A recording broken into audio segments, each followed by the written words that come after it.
Welcome to our channel, Motivate Our Soul. Please subscribe my channel. சமீபத்தில் இந்த பொண்ணு chess விளையாட்டுக்காக டாடா ஸ்டீல் செஸ் டோர்னமெண்ட்டுக்காக யுகோஸ்லாவியாவில் இருக்கிற ஒரு வீரரோட இந்த பொண்ணு செஸ் விளையாட போகுது.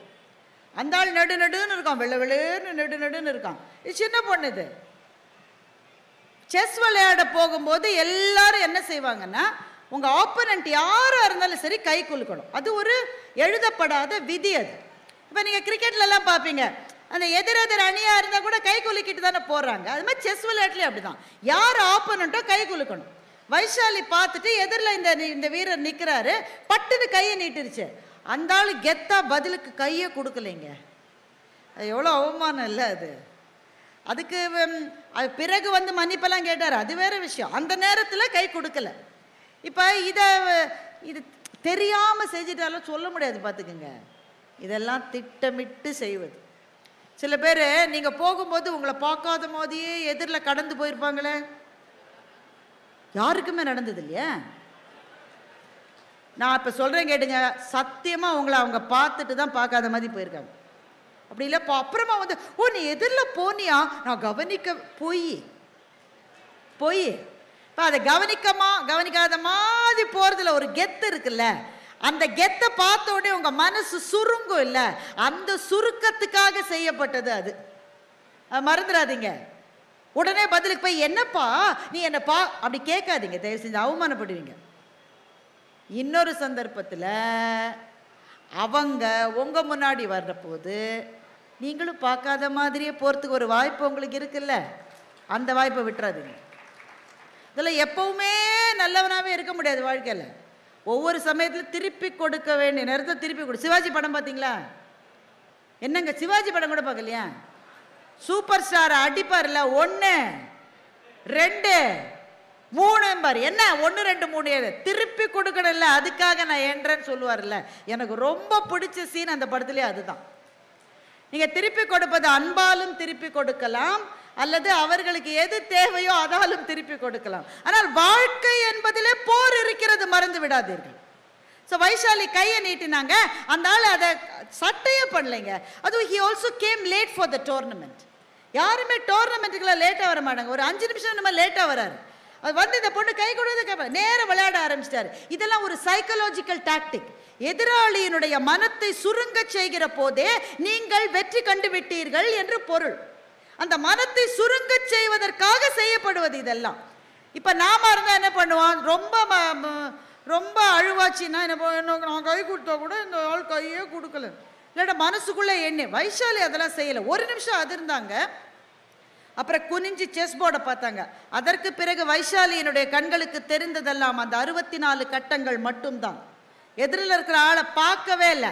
10 நிமிஷத்தில் அந்த ஆளை ஜெயிச்சாங்க. 10 நிமிஷத்தில் ஜெயிச்சிட்டான். ஜெயிச்ச பிறகும் கை கொடுக்கணும். ஜெயிச்சவங்க, வென்றவர்கள் தோற்றவர்கள், ஜெயிச்ச பிறகு அவன் அப்படியே பார்த்துட்டு கை கொடுக்காமலே திரும்பி போனா வைஷாலி. எனக்கு ரொம்ப சந்தோஷம்ப்பா. ஒன்றை நினைவில் கொள்ளுங்கள், வாழ்க்கையில் நாம் விரும்புகிறோமோ விரும்பவில்லையோ அவமானங்கள் நம்மை தேடி வந்து கொண்டுதான் இருக்கும். எந்த நிலையில் இருந்தாலும் அவமானங்களை தவிர்க்க முடியாது. அவமானங்களுக்கு எப்படி ரியாக்ட் பண்ணணும், நேர போய் பிலு சண்டைக்கு பிடிச்சி சிலதெல்லாம் நிற்கும். கண்ணு நீ ஒரு நாளும் ஜெயிக்க மாட்ட கண்ணு. மௌனமா இருந்து இறுதி வெற்றி உங்களுக்கு என்று காட்டுகிற போதுதான் யார் உங்களை அவமானப்படுத்தினார்களோ அவங்க மனசுக்குள்ள 1 நிமிஷம் வருத்தப்படுறாங்க பாருங்க, அதுதான் உங்களுக்கான நேரம் தோழர்களே. அந்த வெற்றி சும்மா வந்துடாது. வைஷாலி ஜெயிச்சான்னா ஃப்ளூக்கில் ஜெயிச்சாளா? அதற்காக பாடுபட்டிருக்க அந்த குழந்தை. ராப்பகலா பிராக்டிஸ் பண்ணிருக்க, உழைத்து உழைத்து உழைத்து உழைத்து அந்த நேரத்தில் தன்னுடைய நெஞ்சத்தினுடைய அத்தனை சக்தியையும் விளையாட்டிலே செலுத்தி தனக்கு நேர்ந்த அவமானத்துக்கு பதில் சொல்லலாம். அதற்கு பிறகு அந்த தம்பி மன்னிப்பெல்லாம் கேட்டார். அந்த விதத்தில் அவரை நான் பாராட்டுறேன். மன்னிப்பு கேட்டு ஃப்ளவர்ஸ் எல்லாம் கொடுத்துருக்காரு. ஆனால் அந்த ஒரு நேரத்தில் சின்ன அவமானம் வந்த போது அதை நினைச்சு பயப்படாம வெற்றியின் மூலம் தன்னுடைய போராட்டத்திலே ஜெயித்த வைஷாலி எனக்கு முதல் பாடத்தை சொல்லி கொடுத்தார், எப்படி ஜெயிக்கிறதுன்னு. ரெண்டாவது பாடம் ஒரு கராத்தே மாஸ்டர் சொல்லி கொடுத்தாரு ரொம்ப வருஷம் முன்னாடி. அந்த கராத்தே மாஸ்டர் ஒரு ஸ்கூல் வச்சிருக்காரு, டோஜோன்னு சொல்லுவாங்க. அது கராத்தே ஸ்கூலுக்கு பேர் டோஜோ. அந்த டோஜோவில் சேர்றதுக்கு ஒரு பையன் வந்தானோ, நான் கராத்தே கற்றுக்கிட்டே ஆனும் மாஸ்டர்னு. மாஸ்டருக்கு அவனை பார்த்தோன்னே பக்குன்னு இருந்துச்சு. ஏன்னா அந்த தம்பிக்கு பிறப்பிலேயே வலது கை கிடையாது, இது பாதி தான் இருக்கு, கையே இல்லை. எப்படிங்க கராத்தே பண்ணுவீங்க ஒரு கையில் பாதி இல்லைன்னா? ஆனால் அந்த தம்பியினுடைய ஆர்வத்தை பார்த்து அந்த மாஸ்டர் கிளாஸில் சேர்த்துக்கிட்டார். நல்லா ப்ராக்டிஸ் பண்ணி நல்லா வந்தான். ஒரு நாள் ஒரு 2 பள்ளிகளுக்கு இடையிலே கராத்தே மேட்ச். இந்த பையன் இருக்கிற ஸ்கூலில் இருக்கிற பசங்கள்லாம் ஒரு பக்கம் நிற்குது, இன்னொரு சைடு பசங்கள்லாம் நிற்குது. அந்த ரோலில் ஒருத்தர் இருக்கான், அவன் பயங்கர வில்லாதி வில்லனாக இருக்கான். அவனோட யார் கராத்தே மேட்சுக்கு போனாலும் 2 செகண்டில் கீழே தள்ளிடணும். இந்த ஸ்கூலில் இருக்கிறது எல்லாம் தோத்து தோத்து தொப்பு தொப்பு தொப்புன்னு எல்லாம் விழுந்துருச்சு. இந்த பையன் இருக்கான்ல, அவன் ரிசர்வாக தான் போயிருக்கான். ஏன்னா அவனுக்கு ஒரு கை கிடையாதுன்றதுனால அவன் ரிசர்வ் தான். அவன் போய் மாஸ்டர் கேட்டான், மாஸ்டர் நான் போய் ஃபைட் பண்ணுறேன் மாஸ்டர். மாஸ்டர் சொல்ல, ஏய் 2 கை இருக்கிறவன் எல்லாமே 1 செகண்டில் தோத்துடுறான்டா அப்படின்னு சொல்லலை. இந்த பையன் மனசு கஷ்டப்பட, சரி தம்பி நீ போய் ட்ரை பண்ணு, முடிஞ்சதை செய், நீ வெற்றி தோல்வி முக்கியம் இல்லை, நீ பார்ட்டிசிபேட் பண்ணுறேன்னு சொல்றியா அதுவே ரொம்ப பெரிய விஷயம், நீ போன்னு அனுப்பிச்சாரு. இவன் போனா அந்த அவன் இவனை பார்த்து 1 செகண்டில் இவன் அவனை கீழே தள்ளிட்டான்.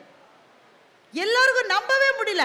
அத்தனை பேரையும் ஜெயித்த அந்த வீராதி வீரனை ஒரு கையில் பாதி இல்லாத இந்த தம்பி 1 நிமிடத்துக்குள்ளே வென்று விட்டான்.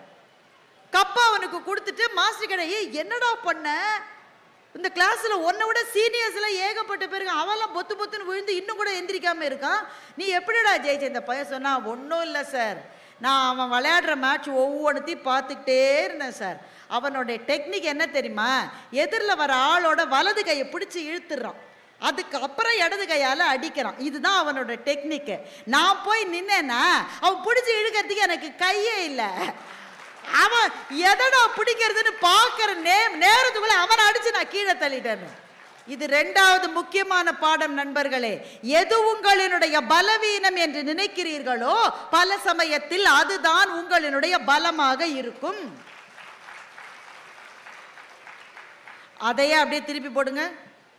எது உங்களினுடைய பலம் என்று நினைக்கிறீர்களோ பல சமயத்தில் அதுவே உங்கள் பலவீனமாகவும் இருக்கும்.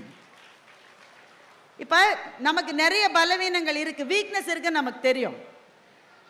நான் பிறந்த குடும்பத்தில் வசதி இல்லை, அது ஒரு வீக்னஸ் தானே. அது நான் இதெல்லாம் செய்யணும்னு நினைக்கிறேன், எனக்கு வாய்ப்பு இல்லை, அது ஒரு வீக்னஸ் தானே.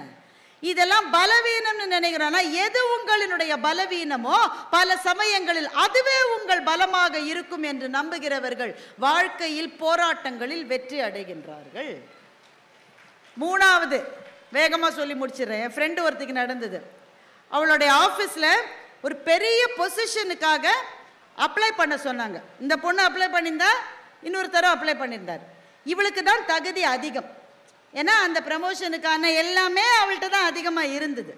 இன்டர்வியூ வந்து 10 ரவுண்டுங்க, 10 ரவுண்ட் ஆஃப் இன்டர்வியூஸ். ஒவ்வொரு ரவுண்டையும் பண்ணிட்டு எனக்கு ஃபோன் பண்ணுவான், எப்படி பண்ண, சூப்பராக பண்ணேன், எல்லா கேள்விக்கும் கரெக்டாக பதில் சொன்னேன், அடுத்த ரவுண்டு இன்டர்வியூக்கு இன்னும் நான் நிறைய படிக்க போகிறேன், நிறைய ப்ரிப்பேர், IAS எக்ஸாமுக்கு படிக்கிற மாதிரி இன்டர்வியூக்கு படிச்சது. 10 ரவுண்டையும் நல்லா பண்ண பிறகு என்ன நடந்திருக்குன்னு நினைக்கிறீங்க? இன்னொரு ஆளுக்கு தான் வேலை கிடைச்சது, இவளுக்கு கிடைக்கல. இந்த மாதிரி அனுபவம் ஏற்படாதவர்கள் யாராவது இருக்க முடியுமா? ஸோ இவன் என்ன பண்ணா, குமுறி குமுறி அழுதோ, எனக்கு தான் கொடுத்துருக்கணும், நான் நல்லா செஞ்சு கடைசி நிமிஷத்தில் நான் எங்கே தப்பு பண்ணேன்னு எனக்கு தெரியலையே. ரொம்ப நாள் கழிச்சு தான் அவளுக்கு தெரிஞ்சது அவள் தப்பே பண்ணலை. இந்த இன்டர்வியூ வைக்கிறதுக்கு முன்னாடியே அவங்க டிசைட் பண்ணிட்டாங்க, இவளுக்கு கொடுக்கக்கூடாதுன்னு முடிவு பண்ணிட்டாங்க. Sometimes the ground is set in such a way that you will not win. உங்களுக்கான களங்கள் அமைக்கப்படுகிற போதே உங்களுக்கு இது கிடைக்கக்கூடாது என்று சில பேர் முடிவு செய்து விடுகிறார்கள். இப்ப நான் என்ன செய்யறதுன்னா, இதுதான் வாழ்க்கை என்பதை புரிந்து கொள்ளுங்கள், அவ்வளவுதான் நான் சொல்றேன்.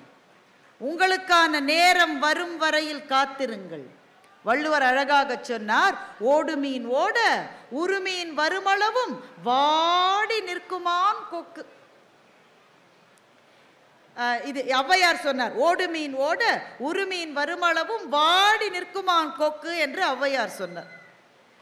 கொக்கொக்க கூம்பும் பருவத்து மற்றதன் குத்தொக்க சீர்த்த இடத்து என்று வள்ளுவர் சொன்னார்.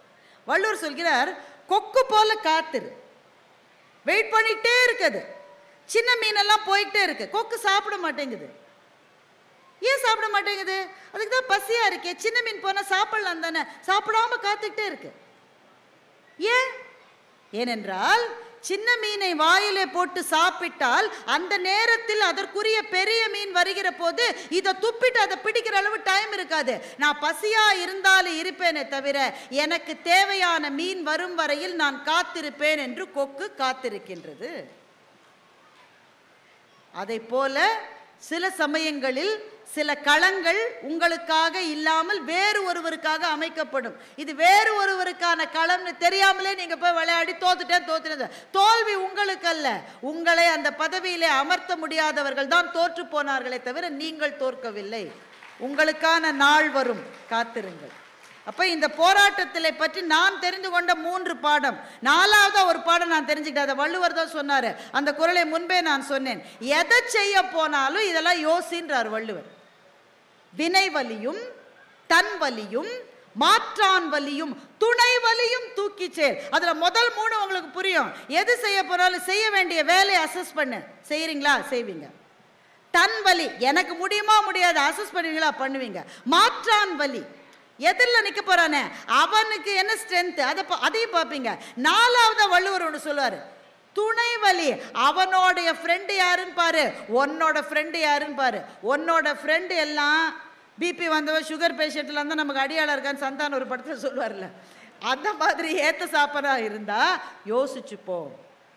அப்போ ஒரு செயலில் நீங்கள் ஈடுபட போகிற போது உங்கள் சக்தியை மாத்திரமல்ல, உங்கள் பக்கத்திலே நிற்கக்கூடிய நண்பர்களினுடைய வலிமையையும் யோசித்து விட்டுத்தான் ஒரு செயலை நீங்கள் செய்ய வேண்டும் என்று சொன்னால், நட்பை பற்றி இதை விட அதிகமாக வேறு எந்த மொழியில் வேறு எந்த இலக்கியத்தில் சொல்லி இருக்கிறது என்று நீங்கள் சொல்லுங்கள்.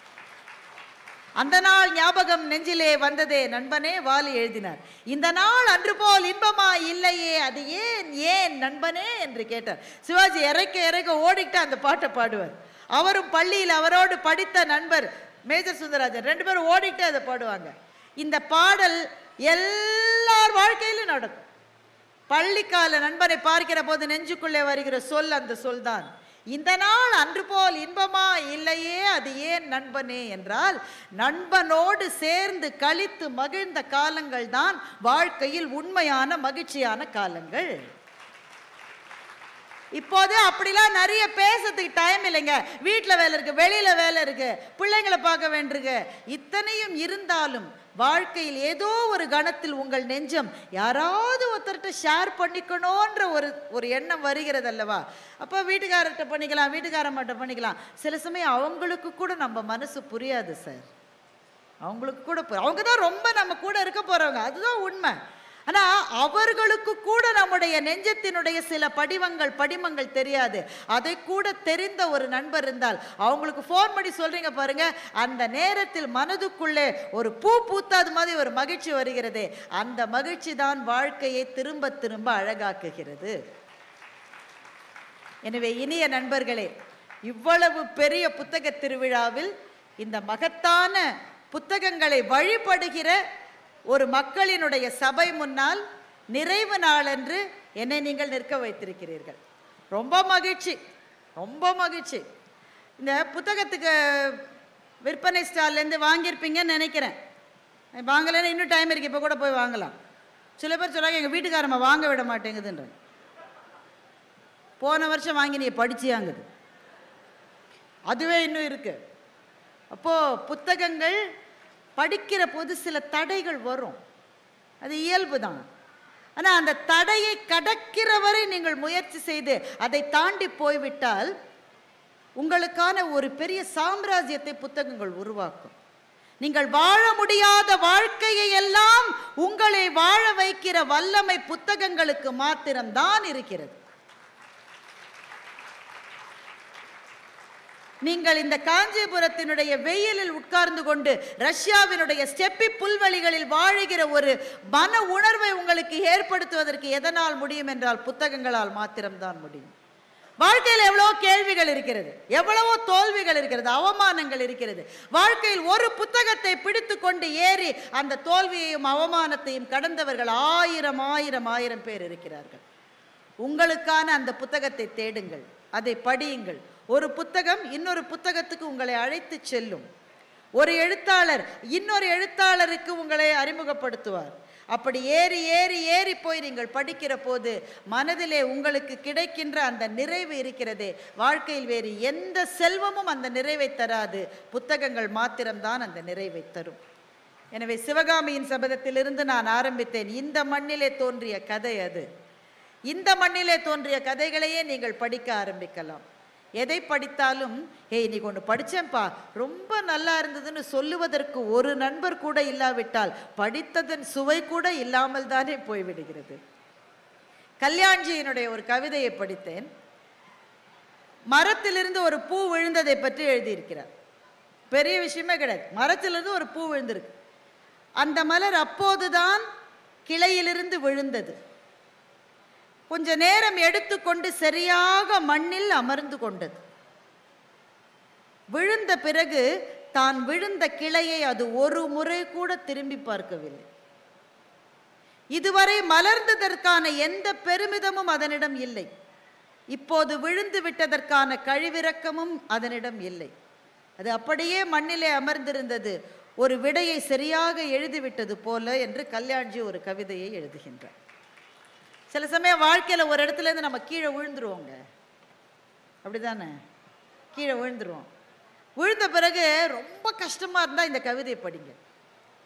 மரத்திலிருந்து விழுந்த பூ ஒரு முறை கூட அந்த கிளையை திரும்பி பார்க்கல. சில பேர் ஆஃபீஸ்லேருந்து அனுப்பிச்சிருவாங்க, அடுத்த நாள் ஆஃபீஸ் போய் என்ன இல்லாமல் நான் இல்லாமல் ஆஃபீஸே நடக்க ரிட்டையர் ஆகி வீட்டுக்கு வந்திருப்பார். மாலையெல்லாம் போட்டு எதுக்கு வீட்டுக்கு அனுப்புகிறாங்க? திரும்ப வந்துடக்கூடாதுன்றதுக்காகத்தான். நான் இல்லாமல் எங்கள் ஆஃபீஸ் நடக்கவே நடக்காது, கட்டாயம் நடக்கும், நல்லா நடக்கும். அந்த பூ விழுந்த போது தான் விழுந்த கிளையை ஒரு முறை கூட அது திரும்பி பார்க்கவில்லை அல்லவா? அப்படித்தான் வாழ்க்கையில் ஒரு கட்டத்திலிருந்து இன்னொரு கட்டத்திற்கு போகிற போது விட்டு விட்டு வந்த இடத்தை திரும்பி பார்க்காதீர்கள். அந்த பூ மண்ணிலே இருந்ததை போல உங்களால் வாழ்ந்து விட முடியும் என்று சொன்னால் வாழ்க்கையில் அதைவிட மகிழ்ச்சி எதுவுமே இல்லை. இந்த கவிதையை நான் படித்த உடனே என்ன செய்தேன் என்றால், உடனே என்னுடைய தோழி ஒருத்தியை கூப்பிட, ஐயோ இப்படி ஒரு கவிதை எழுதியிருக்காருப்பா கல்யாண்ஜின்னு 1 மணி நேரம் அதை பற்றி பேசினோம். ஒரு கவிதையினுடைய சுவை அதை படிக்கிற நேரத்தில் இல்லை, அதை பற்றி மனம் ஒத்த ஒரு நண்பரிடம் பேசுகிற போதுதான் கவிதையினுடைய சுவை முழுமையாக இருக்கும் என்று சொன்னால், நட்பை விட பெரிய சந்தோஷம் வாழ்க்கையில் எதுவும் கிடையாது. அதனால்தான் வள்ளுவன் சொன்னான், உடுக்கை இழந்தவன் கை போல அங்கே இடுக்கண் களைவது நட்பு என்று. நட்பை கொண்டாடுவோம், நட்பை போற்றுவோம், புத்தகங்களை தொழுவோம், படிப்போம். நன்றி, வணக்கம்.